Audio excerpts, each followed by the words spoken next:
What up everybody, welcome back to my channel, and if this is your first time, welcome and thank you for joining me. My name is Steve and you have joined us on a very special episode because this is a very special pair of Jordans and one of already the best releases of 2019, and we haven't even made it to March, but here we are, the Air Jordan 6 OG Infrareds. We've been waiting a long time for these, since the year 2000 to be exact. Now in this video, I'm going to go over the cultural relevance and the history behind this sneaker and why it's so special to sneakerheads like myself and you. I'm going to go over all the features in this shoe and how it stays true to the OG colorway, as well as some new features as well. I'm going to show you an on-foot look and give you my overall thoughts and impressions. But first, let's get into some buttery B-roll so you can see the shoe up close.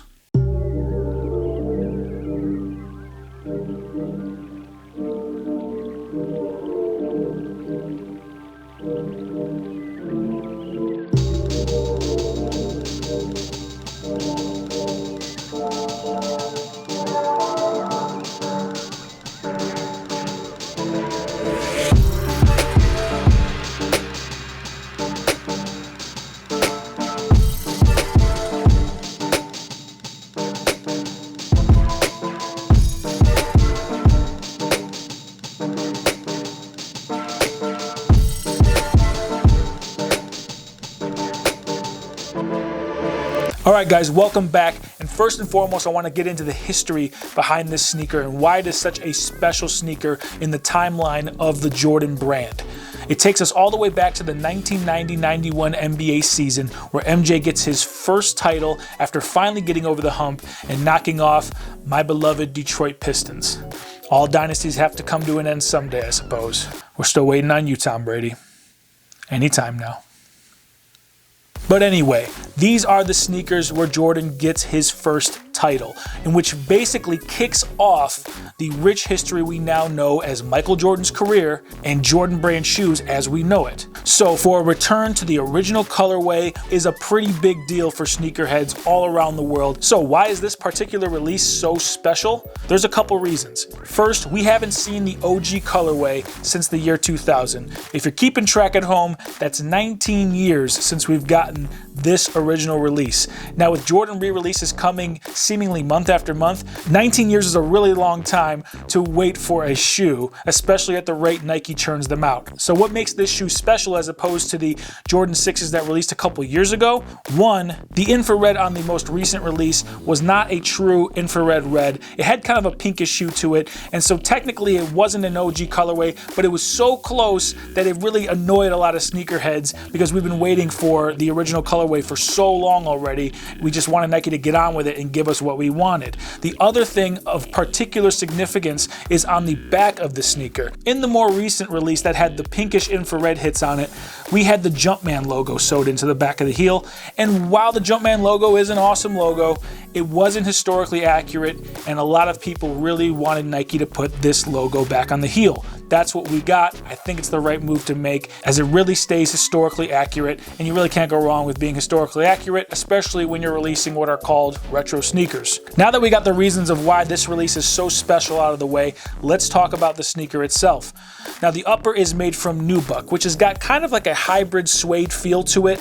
It feels a lot like Alcantara, which is what you'll see in luxury cars, and it's a really premium feel. And one of my favorite features about this shoe is that all along the upper on both sneakers, there is a hidden 23. So if you look closely at the layered pieces of the upper, you'll see along the back half, there is a 2, and going along the laces almost all the way to the toe, you can make out a 3. Obviously, Jordan's number was 23.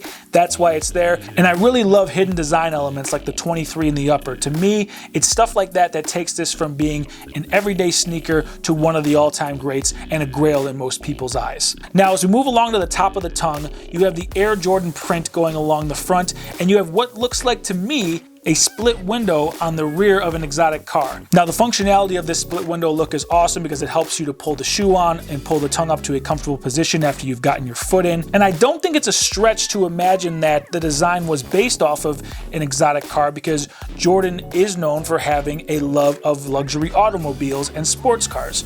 And if you flip it around to the back, what is usually like a fabric type heel loop, something that's easy for you to slide your finger between and pull your shoe up over your heel, is actually a molded hard type of plastic piece, and it bears resemblance to a car spoiler. So again, there seems to be a theme here with the split window look in the front and the spoiler heel loop in the back. Now moving to the rest of the tongue, you will see that it is perforated, making this a very breathable shoe, and it is finished off with nubuck on the toe. Now moving on to one of the most prominent features of this sneaker is the visible air unit going along the back half of the sneaker. Now this was still a big deal in the early 90s as the first Air Max debuted, I believe, in 1987, and there was 3 Jordan releases prior to this one that also featured the visible air unit. However, it was still a very novel idea. Having the air units in your shoes was still a very cool thing. As a kid growing up in the 90s, I can attest personally to that. So having the visible air unit with the hit of infrared framing it makes the upper pop, but it isn't overt, it isn't too flashy or loud,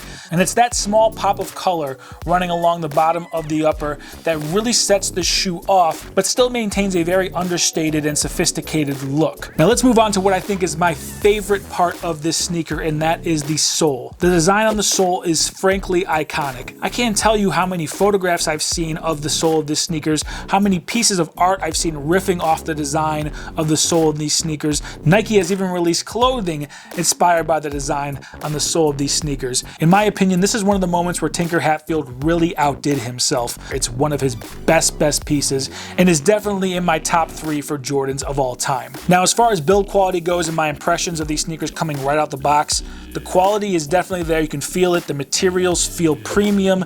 The stitching is very precise. There's no color bleeding. There's a little bit of glue here and there, but that's going to happen, and you're going to get variations depending on what pair you get. But for the $200 price point, the shoes are definitely living up to that, and I feel like I'm getting what I paid for here. Very impressed with the build quality on these shoes. And comfort-wise, it's important for me to say up front that Jordans are probably the most comfortable Nikes that I've ever worn.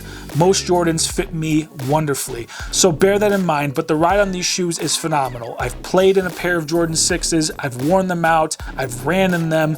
They just work well, they give me the stability I need. I feel very confident and comfortable wearing these shoes. Compared to the last Air Maxes which I just reviewed, link up top, I can definitely say that the fit on all Nike shoes are not equal. So while Jordans work for me, they may not work for you, but you definitely should try them out. And at the very least, if you don't do physical activity in them, these are gorgeous shoes to wear out. You can pair them with jeans, joggers, whatever. Jordan brands, especially the retro models, for the most part, look just as good off the court as they do on the court. Alright guys, that does it for me. I wanted to keep this review short and sweet because there isn't much that needs to be said about these sneakers. They are brilliantly understated, just a gorgeous pair of sneakers. I definitely recommend them to you for your collection or for playing and working out. Whatever the case, I feel you will love them. So if you enjoyed this review, please hit the like, leave a comment letting me know how you feel about these Air Jordan 6s, whether you like them, love them, or hate them, and please consider subscribing to my channel as I will keep the reviews coming as soon as I get another pair of sneakers in. And I'm going to be venturing into beer and whiskey reviews, tech reviews, and eventually cars. My passion for automotives is equal or greater than that of sneakers, and I hope that once this channel grows a little bit more, I'll be able to get my hands on some really cool automobiles and show you guys the ins and outs of those as well. So again, please, if you enjoyed this review, consider subscribing so you can be here for the next one. Hit the bell so you're notified when the next review drops. I appreciate your time. I hope you have a good night, and I will see you on the next one. Peace.